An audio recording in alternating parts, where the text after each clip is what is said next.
Hi, I'm James from Risk Assessor. You will have seen by now how easy it is to carry out risk assessments on your phone or your tablet. It's just as easy to carry them out online, and I'm going to show you how. Okay, to carry out a new assessment, hover over the folder that you want to add the risk assessment to and press the New button.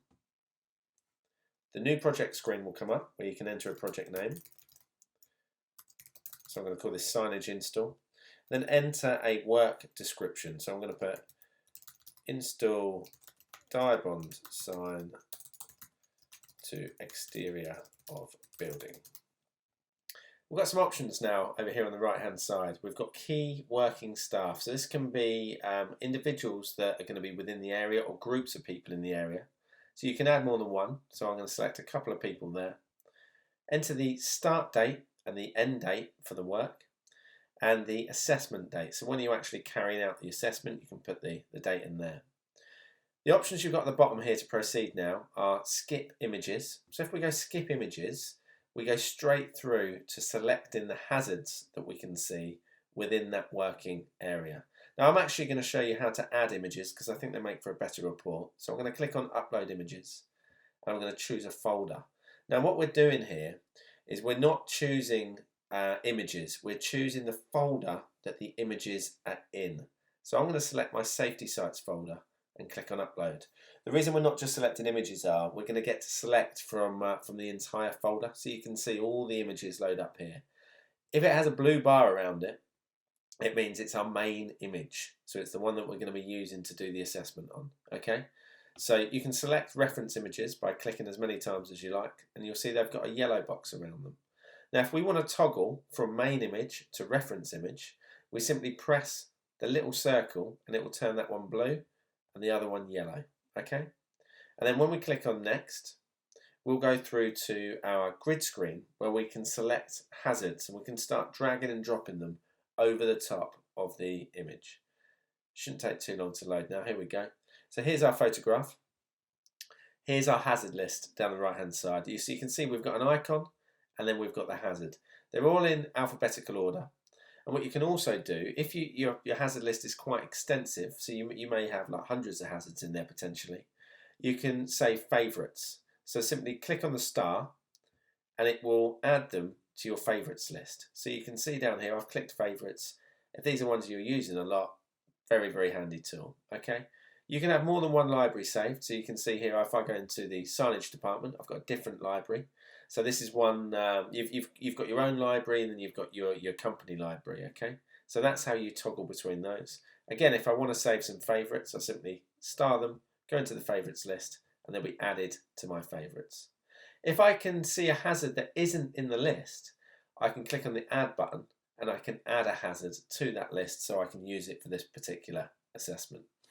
Now, what you want to do, drag the icon over the top of the photograph where you think it's relevant to the work that you're going to be carrying out. Now I'm only going to drag two over here just so that the demo video doesn't take too long. You can see I've dragged over there dust and offcuts and fall-in objects. I'm now going to click on next and I'm going to go into the hazard screen. So this is basically the hazard we've selected. It gives us the opportunity to change the default entry so we can make it as specific as we want to that particular assessment that we're doing simply by clicking and then just over typing here. So there's the hazard.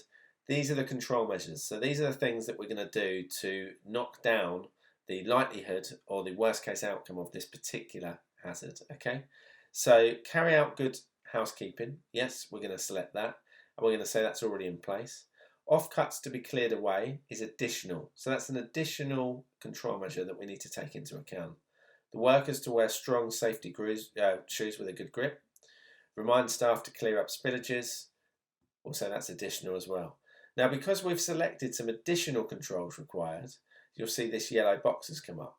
So what we've got at the top here, we've got the worst case outcome for the hazard. So what's the worst case outcome for that particular hazard? We may say severe injury. What's the likelihood given the precautions already in place? So with the control measures that we've already got in place and the environment of the task being carried out, what is the likelihood? We'll leave that as likely, but we're going to say with the additional controls that we've selected, we're going to knock that down to unlikely. And then on our report, it's going to work out a residual risk score for us. When I click on next, I'm going to go into the next hazard that we selected, which was the falling objects one. And I'm going to say we're going to wear a safety hard hat, we're going to wear safety boots, and we're going to close down the area. And I'm going to say that's already in place. Again, I'm going to say severe injury and likely. With the additional, I'm going to knock that down to unlikely. And then I'm going to click on next again.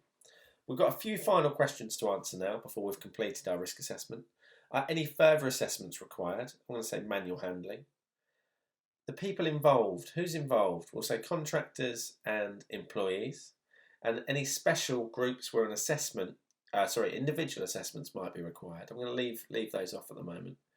Is a follow-up assessment required? So say for a workplace assessment that you might need to do it every month, every 6 months or so.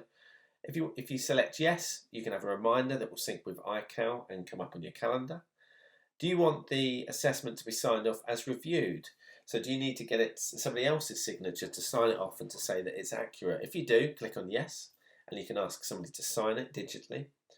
If you want somebody to sign it off as read and understood, click on yes, and again they can sign it off as being read and understood. If we click on next, it's now going to create a PDF risk assessment that's going to pull all that data that we've just loaded into it, put it into a nice, neat PDF that we'll be able to access at any time. So this little window's come up basically because lots of different web browsers work in different ways. Our PDF here is previewing within the web browser. If that doesn't come up, click this demo button and you can see a demo on how to tweak your settings to make sure that it does actually show properly. You can see it's worked perfectly here. We've got the logo here, we've got the project name, the description of the work, further assessments required, the people that were involved, the individual assessments that we might need to carry out in addition, our dates, any key people or groups of people within the area, and then we get into the hazards and the controls that are already in place with our risk score here. Here we've got the additional control measures that are required and our new residual risk score. It's all colour coded. There's a key down here in the bottom left. Here's who's carried out the assessment. If we scroll down, we'll see the additional hazards that we added there. If we go down a little bit further, we'll see the photograph with the hazard icons where we think those hazards are relevant. Scroll down a little bit more and there's those reference photos that we added. Okay, if we click on finish, what it will do is it will add that hazard to our Cambridge folder where we added it here. Sorry, not that hazard, that assessment. And we can select it and view it at any time. So if we want to look at that PDF, we simply click on it. Here's who carried it out. If we want to edit it, we click on the edit button and we can go through and edit absolutely everything. Remember as well that these can be accessed via the app, so you can edit them using the app when you're away on site as well. If you want it to be reviewed, or you want to review the assessment, you simply click the review button, enter your name here, add your signature here. You can upload a signature if you like. We'll close that down now. If you want to, it may be that you use the assessments within an induction and you want people to sign them as read and understood. So you click on sign off and it works in exactly the same way. So if I put, I don't know, Bill Smith in here, you'd add Bill's signature just here and we click on save. What it will do is it will add Bill's signature to that report. And that signature will stay on the report until that report is edited, if it is edited, that is. So the signature itself, you'll see if we scroll down, has been added there. So you've got a reference that someone's read and understood that particular assessment. Okay, I'm going to go back. We can download the assessment if we want, so it will download it as a PDF, so it will be stored locally on your device, or of course you can delete it. Request review. It might be that you've completed the assessment and the person that is due to review it isn't there at the moment. You can select them from your review list and we can send a request for review straight through to this person here. Okay, hovering over it will give you basic information about the assessment, the dates and the general description. I hope you find that useful. Any questions you've got, just get in touch with us at sales@riskassessor.net. Thank you.